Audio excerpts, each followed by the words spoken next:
continuar la clase entonces pasando a nuestro último texto que es de carácter expositivo, ya que es el texto de divulgación científica. Prefiero usar como ejemplo para el video la guía que es como el librito, porque este como está más pequeñito, pero aquí vamos ya, para que ustedes lo tengan en secuencia. Dice: el texto expositivo de divulgación científica utiliza la estructura del texto expositivo para alcanzar su propósito, que es masificar el conocimiento de temas relativos a la ciencia, ¿sí? Entonces se hace un estudio primero y después se publica, y estos textos, la divulgación científica, como su nombre lo dice, de divulgación, es para que todos podamos tener acceso a ese conocimiento. Por tal razón, dice, usa un lenguaje claro, pero adecuado a los destinatarios, que incluye términos precisos, conceptos y términos técnicos o científicos con un solo significado, sin doble lectura o interpretación. Son textos entonces que son muy precisos y que también está, por así decirlo, simplificado para que la información nos pueda llegar sin ser expertos en el tema.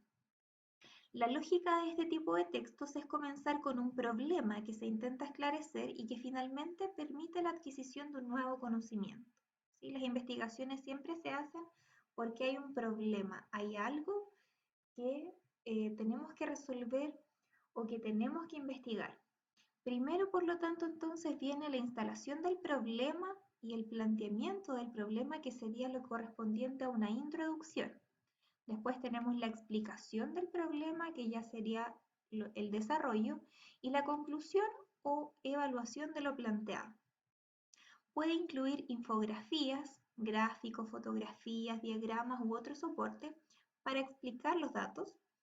Un ejemplo de este tipo de textos son las guías o textos de estudio, como esta, y también lo son los textos de revista de divulgación científica o folletos de campañas de prevención, como por ejemplo que ahora hemos visto mucho, ¿cierto?, por el coronavirus, y que son informaciones científicas que las han estudiado ya y que nos las presentan a nosotros, como por ejemplo que las mascarillas no sirven para prevenir, o cuáles son los síntomas comparado con un resfrío, etc.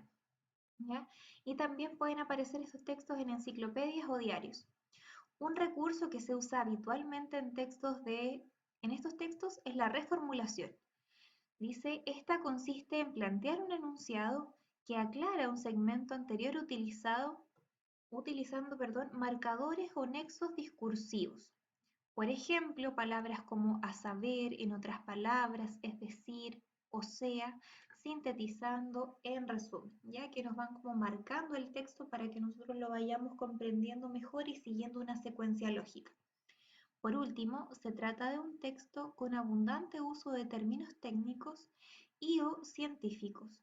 Dice, siempre es preciso incluir un glosario. Nosotros vamos a leer este texto, que es el efecto invernadero, que está en nuestra guía de evaluación, ¿ya?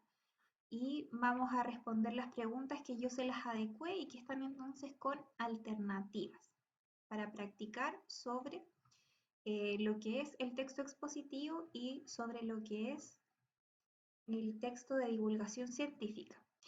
Y luego vamos a pasar entonces a los contenidos de la unidad 5.